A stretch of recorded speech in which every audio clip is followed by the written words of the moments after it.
जय हिंद जय बिहार। देखिए ज्योग्राफी में है भूमि संसाधन। क्वेश्चन है मृदा किसे कहते हैं। मृदा पृथ्वी के ऊपरी सतह पर मोटे मध्यम और बारीक कार्बनिक तथा अकार्बनिक मिश्रित कणों को मृदा कहते हैं, या असंगठित पदार्थों से निर्मित पृथ्वी की सबसे ऊपरी पतली परत को मृदा कहते हैं। मिट्टी का निर्माण कैसे होता है। उत्तर है जब पृथ्वी की बड़ी बड़ी चट्टानें प्राकृतिक कारक जैसे वर्षा, तूफान, वृक्ष की जड़ें आदि के द्वारा छोटे छोटे टुकड़े में टूटती हैं तो मिट्टी का निर्माण होता है।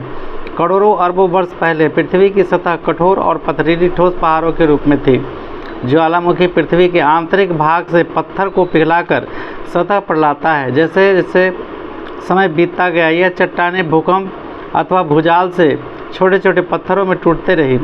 इस प्रकार बड़ी चट्टान सूर्य, जल, वायु, हिमखंड, वृक्षों की जड़, भूकंप आदि के द्वारा छोटे छोटे टुकड़े में टूटते गए। यह प्रक्रिया बहुत धीमी गति और निरंतर चलती रहती है और यही पत्थर धीरे धीरे मिट्टी में परिवर्तित हो जाते हैं।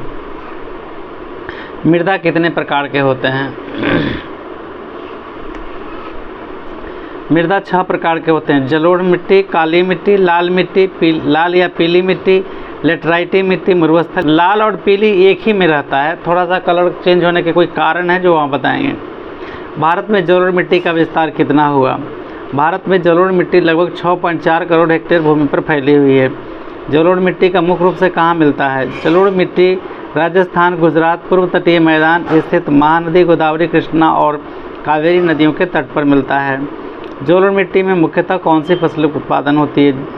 इस मिट्टी में मुख्यतः गन्ना, चावल, गेहूँ, मक्का, दलहन आदि फसलों का उत्पादन होता है। काली मृदा का दूसरा नाम क्या है। काली मृदा का दूसरा नाम रेगूर है। काली मिट्टी का रंग काला क्यों होता है। काली मिट्टी का रंग काला एल्युमिनियम एवं लौह की उपस्थिति के कारण होता है। भारत में काली मिट्टी का विस्तार कितना है। भारत में काली मिट्टी का विस्तार 6.4 करोड़ हेक्टेयर भूमि पर फैली हुई है।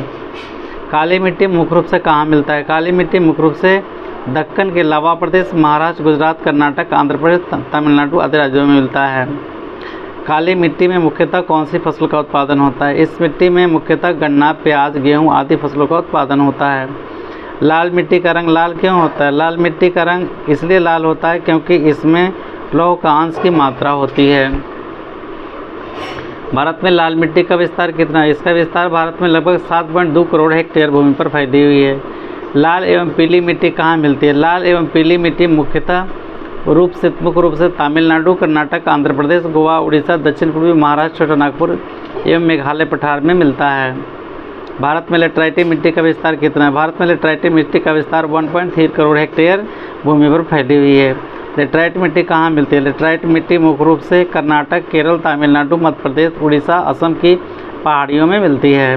भारत में मरुस्थलीय मिट्टी कहाँ पाई जाती है। भारत में मरुस्थलीय मिट्टी के रूप में पश्चिमी राजस्थान, सौराष्ट्र, कच्छ, पश्चिमी हरियाणा और दक्षिणी पंजाब के क्षेत्रों में पाई जाती है। भारत में कितना प्रतिशत भूमि कृषि योग्य है। भारत में 54% भूमि कृषि योग्य है। मृदा अपरदन से आप क्या समझते हैं। मृदा अपरदन भूमि की ऊपरी सतह पानी या हवा के कारण एक जगह से दूसरी जगह चली जाती है, इसे मृदा अपरदन कहते हैं। मृदा अपरदन से होने वाली हानियाँ और कारण बताएं। मृदा अपरदन से होने वाली निम्नलिखित हानियाँ और कारण हैं। बाढ़ और आंधियों का आना, अनियंत्रित पशुओं का चढ़ाना, वनों में आग लगाना, कृषि करने भूमि वैज्ञानिक तरीके से कृषि खेती को बनाना।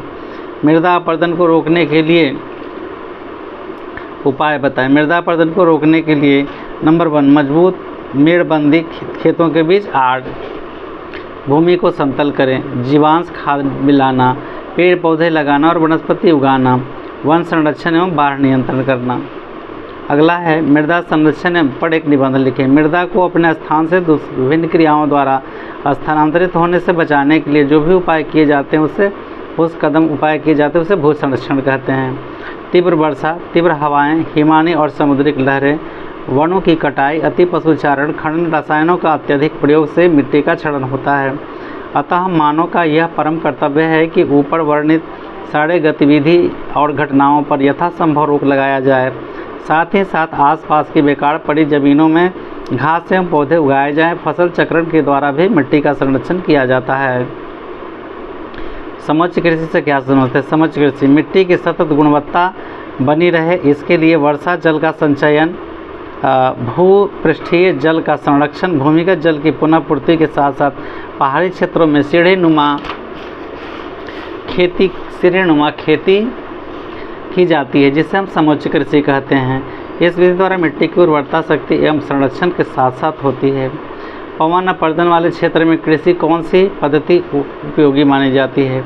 पवन अपर्दन वाले क्षेत्र में पट्टिका की स्थिति उपयोगी मानी जाती है। इसके अंतर्गत फसलों के बीच घास की पट्टिका विकसित करने पर आधारित है। इसके तहत रसायन का उचित उपयोग कर मिट्टी की संरक्षण किया जा सकता है। रसायनों के सतत उपयोग से मिट्टी के पोषक तत्वों में कमी आने लगती है। ये पोषक तत्व जल, वायु, केचुआ और अन्य भूसूक्ष्मीय जीवों से होते हैं। भारत के किन भागों में नदी डेल्टा का विकास हुआ है? यहाँ की मृदा क्या विशेषता? भारत नदियों का देश है, फलतः विभिन्न भागों में नदी डेल्टा का विकास हुआ है। उसमें मुख्यतः उत्तर भारत का मैदानी क्षेत्र, पूर्वी तटीय मैदान एवं दक्षिणी भारत के 6 क्षेत्रों में विकास हुआ है। इन क्षेत्रों के मिट्टियों में पोटास, फास्फोरस और चूना जैसे तत्वों की प्रधानता होती है, जबकि इसमें नाइट्रोजन एवं जैव पदार्थों की कमी रहती है। वे अधिक उपजाऊ होने के कारण इस मिट्टी पर गहन कृषि की जाती है। फसल चक्रण मृदा अपरदन में किस प्रकार सहायक है? फसल चक्रण 2 धान फसलों के बीच में एक दलहन की फसल लगाने की प्रक्रिया को फसल चक्रण कहते हैं, अर्थात एक ही खेतों में बदल बदल कर फसल रोपने की प्रक्रिया को फसल चक्रण कहते हैं। फसल चक्रण के कारण मिट्टी में राइबोजोबियम नामक जीवाणु की वृद्धि हो जाती है, जिससे मिट्टी पुनः उपजाऊ बन जाती है। इस विधि के द्वारा समय के बचत के साथ साथ एक ही बार में कई तरह के फसलें उत्पादित हो जाते हैं। जल अक्रांतता कैसे उत्पन्न होती है? मृदा अपरदन में इसकी क्या भूमिका है? किसी भी निश्चित स्थान पर अत्यधिक जल प्रवाह करने अथवा अधिक सिंचाई से आवश्यकता से अधिक मिट्टी में नमी आ जाती है। इस परिस्थिति में मनुष्य मिट्टी में लवणीय और क्षारीय गुण बढ़ जाते हैं, जिसे जल अक्रांतता कहते हैं। मिट्टी अपरदन इसकी निम्न भूमिका है। जल अक्रांतता से मिट्टी की उर्वरा शक्ति समाप्त होने लगती है। खनिज आधारित उद्योग में चूना, पत्थर, खड़िया आदि के पीसने से भूमि पर जो परत बनती है उसे मिट्टी अपरदित होती है। उद्योग से निकलने वाले अपशिष्ट पदार्थ भी भूमि और जल दोनों को प्रदूषित करने में कार्य करते हैं। भारत में अत्यधिक पशुधन होने के बावजूद भी भारतीय अर्थव्यवस्था को इनकी योगदान नगण्य है। क्यों? कृषि भारतीय अर्थव्यवस्था की रीढ़ मानी जाती है। वैसे तो भारत पशुधन के मामले में विश्व के अग्रणी देशों में शामिल किए गए हैं, परंतु अस्थायी चारागाह, बहुत कम भूमि एवं पशुओं के लिए पर्याप्त और पौष्टिक चारा उपलब्ध न होने से इसका प्रतिकूल प्रभाव पड़ता है। हमारे देश की गायों अथवा भैंसों की नस्लें बहुत कम दूध करती हैं। विदेशों में इन पशुओं की नस्लें अधिक दूध करती है तथा इनका रख रखाव हमारे देश की अपेक्षा विदेशों में अच्छी होती है। कम दूध और अधिक भोजन या चारा देने से भारतीय कृषक कृषि के साथ साथ अर्थव्यवस्था में भी सहायक नहीं हो पड़ पाते हैं। खादर और बांगर क्या है? नए जलोढ़ मिट्टी में महीन कण पाए जाते हैं, जो बालू एवं मृत्तिका का मिश्रण होता है और ये काफ़ी उपजाऊ होते हैं, उसे खादर कहते हैं। पुराने जलोढ़ मिट्टी में कंकड़ एवं बंजरी की मात्रा अधिक होती है, जो मिट्टी को अनउपजाऊ बना देती है, उसे बांगर कहते हैं।